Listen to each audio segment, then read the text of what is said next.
seeing on film or watching through the years? I've only gotten to know Coach during my time at the Big Ten, at the Big Ten meetings, at the Fiesta Bowl Summit, where a lot of coaches go down to.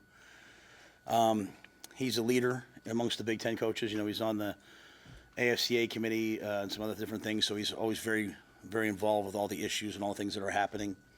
Does a great job at that. Very personable, really just a really, really good guy. You know, we have a Big Ten coaches group chat to discuss issues. I think he heads up a lot of that, so I think he's, you know, great about those things. I had a chance to meet his wife this year. You know, they're a lovely family, so I have a lot of respect for him. You know, his teams, you know, I think they're going to play great defense. They're going to run the football. They're going to play great special teams. You know, he was obviously, after an illustrious career, you know, as a head coach, was with Coach Belichick, so I know he obviously understands that way of thinking, which is probably a lot like how we think, and doing a great job at Illinois. So I have a lot of respect for him. Micah Mazuka going to be available this week? No, he won't play this week. He's on the team. He's practicing with us. He's just working through some stuff right now. You know, he's doing everything we asked him to do, but he won't be available. Not injured. No. How do you feel like Henry filled in? And, you know, what are your thoughts there about your depth at guard? Yeah, Henry, you know, if you go back to the Colorado game, we put Henry in the fourth quarter, and Henry played the fourth quarter against Colorado. So, you know, just Henry's got to be earmarked as a starter coming into the year. And, you know, obviously Mike and Justin did a great job for us the first game and a half. But, you know, Henry's healthy now, so ready to go. You guys got some big plays on them on their defense last year, but you did that in a way that maybe you wouldn't do this year because you used Heinrich a lot. What have you seen from their defense, and maybe where are some areas you feel like you guys can have some success? Well, you know, we hit the deep ball to Marcus, you know, on the first drive. We hit some screens to Billy Kemp that were, you know, led to some big plays. Ran Heinrich, as you said. They've altered a lot of what they're doing, right? They're a different defense than they were. Aaron Henry's their defensive coordinator, who I've known a long, long time. He's doing a great job of putting his imprint on it. You know, they'll show man and play cover two. They'll show man and play zone. So they're playing some four down as well as the bear that they've been in. So it's not like playing them last year where you're coming in, you know, it's all going to be bear man to man. Hey, we got to win versus man. You got to be ready for man zone with a young quarterback. He's got to recognize, because they don't show it to you, he's got to recognize the zone on the snap, and they're taking the ball away at a really high level. And some of those, besides their guys just making great plays, I mean, they got some great players on defense. Some of it, though, is also them doing a great job disguising, and the guy throwing a man beater into his own coverage and then picking it off. So we have a lot to get done there. And then, yeah, to your point, we're a different team, though, than we were last year. Last year, you know, we keep track of yards after contact. Last year, we only had 71 yards after contact in this game, which is about as poor as you could ever be. But we had a lot of explosive plays that kind of made up for it. And then we had a bad fourth quarter. We started turning the ball over. So you can't turn the ball over versus them. I think they're +8 on the year right now. They've got 9 takeaways. They're protecting the ball. How would you sum up the O-line so far? I think they've only allowed 1 sack, but just overall, what's your sort of view 3 games in? We don't know anything about really those guys until we play in the Big Ten. You know, I mean, they've done a really good job versus who we've played against. There's always the areas that we're always trying to work at, you know. But this will be such a different challenge facing these guys. You know, the pass. You know, they have huge guys inside. They have excellent pass rushers on the outside. 9, 17, 3. Now they're playing 17 and 3 together. This is, you know, they create 5 1-on-1, so everyone's got to win. If one guy loses, you struggle. So, but yeah, I've been pleased with our offensive line. I think they've done a really nice job. I mean, I think anytime you don't punt in a game, you probably feel pretty good. So I felt pretty good about what we did on Saturday offensively, but that was all preseason to me. Now the season starts. You know, it's the first game for us in the Big Ten, and we'll find out where we are. Hey, Coach, this is the 400th consecutive sellout. Have you given some thought on just the historical meaning of what this night will mean for Nebraska in the 400th sellout here? You know, to be quite honest, I haven't.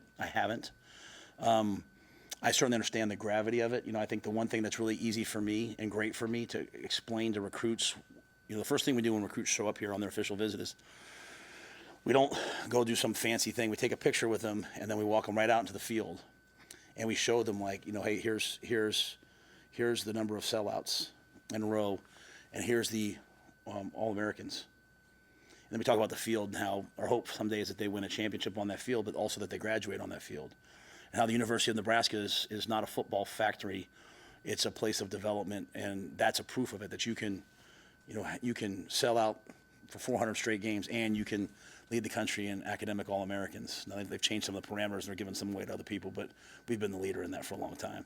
So it's just a perfect blend of everything, right? And it's what drew me here. It's what draws other people here. So I think getting to 400 will be great. My job, though, is to make sure that we win that game so that people leave happy about it, not anything else. So I'm just trying to stick to football. Do you expect Jamari Butler to be available? I do, yeah. Jamari could have played Friday night. I think that was more of a, got Cam in there. We liked the way Cam was playing. Got Kai in there and just thought, you know what, we were in control of the game. Let's push him to this week and get him a little bit healthier for this Friday night game. You play on a short week. We probably put some of the twos in earlier than I normally would in that game, which was actually really beneficial. They got a chance to play, like even on that fourth down, fighting to keep them out of the end zone. I think that was really good for us. So Jamari should be way more healthier this week. You talked about preseason, preseason being over. Given your experience in the NFL too, you approach it the same way, obviously, game week. But could you talk about how the heightened stakes now that it's league play? Yeah. So I mean, you think about it very simply. Our goal is to go 1-0 every week. Now that we're over with it, though, when you look back on it in hindsight, like you went 1-0 in non-conference play, which is what we're supposed to do. Good teams do what they're supposed to do. But now we start the Big Ten, and we're trying to compete to win the Big Ten. That's why we're in it, right? So, all of these games matter. All these games are important, and so this is a great opportunity. It's our first league game, and so yeah, we didn't certainly approach the preseason like the preseason. But to me, it's just, hey, now we're entering Big Ten play, so our approach doesn't change, but just the gravity of the situation was a little bit different. How do you feel like you guys have played in terms of your physicality, not only in the games but in practice? Like as you go into Big Ten's a physical league, how do you feel like you guys are doing physically? I think we're going fine physically. I mean, I think defensively, I think if you asked everyone on defense, they didn't like the tackling the other night. Our yards after contact, which has been in the 80s, the first two games was 180. So it was 100 yards more than it had been.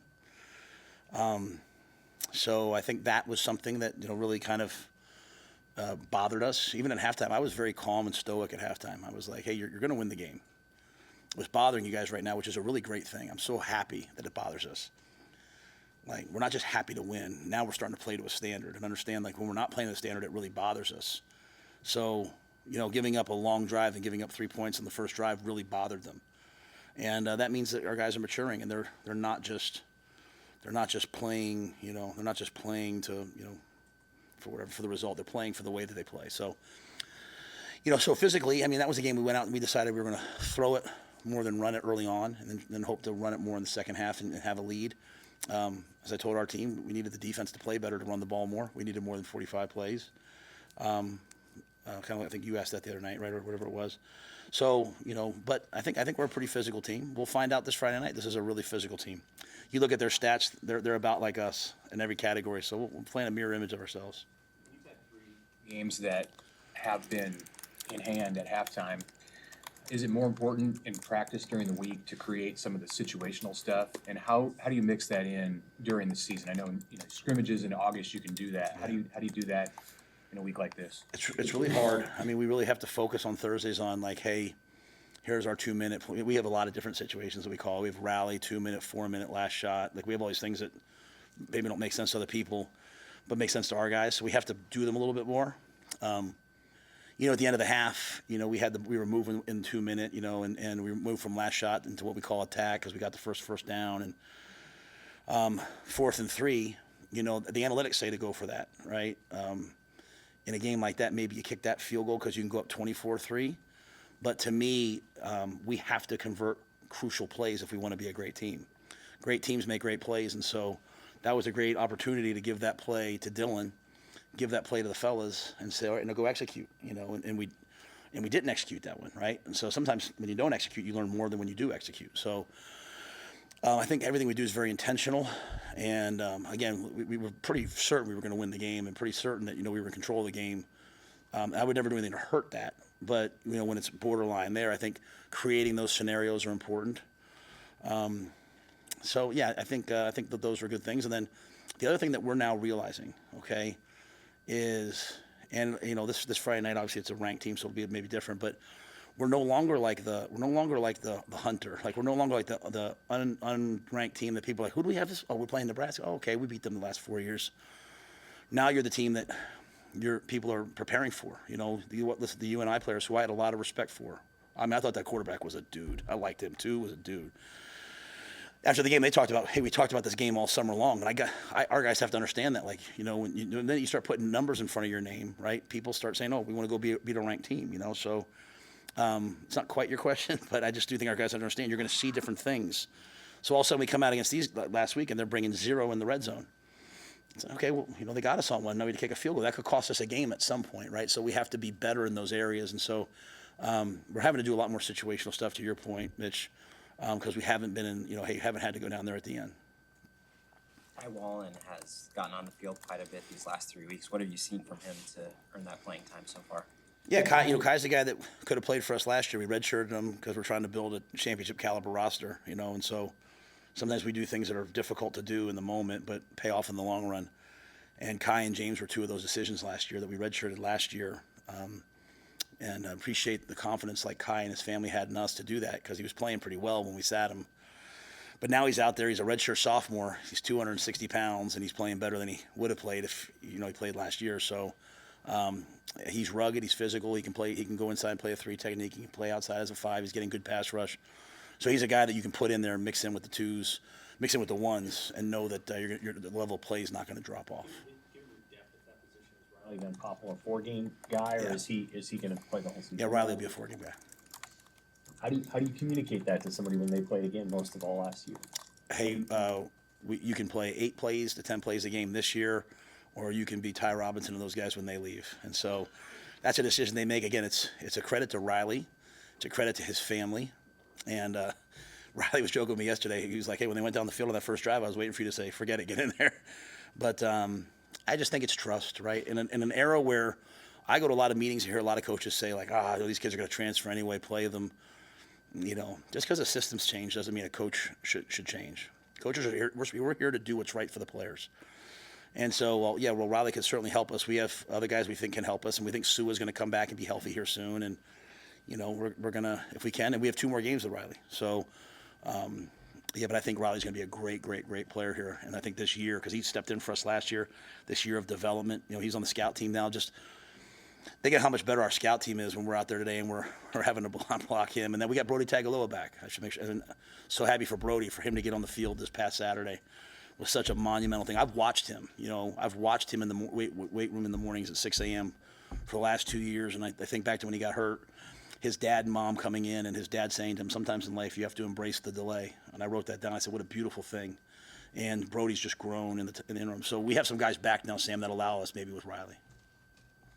Coach, you mentioned Ty Robinson. You know, he could have left 1, maybe even 2 years ago. But what does that say that he had trust in you to come back for this year? Yeah, I mean, I told him to leave, so he didn't trust me too much because I said you should go get some money, you know. I just think the world of him. Honestly, I just think the absolute world of him. Guys like Ty Robinson are why guys like me coach. You know, just that daily interaction, that daily relationship. And the great thing about Ty is he lets me be me. You know, I'm sarcastic and snarky out there on the field. I'm taking shots and da-da-da. And, like, guys like Bear and him, like, I teased Bear the whole week against Colorado that, you know, we weren't going to need him that week because it wasn't a run game. It was going to be a pass rush game. He got a sack, and he's, like, yelling at me from the field. Like, that's why I do this. I don't do it for any other reason.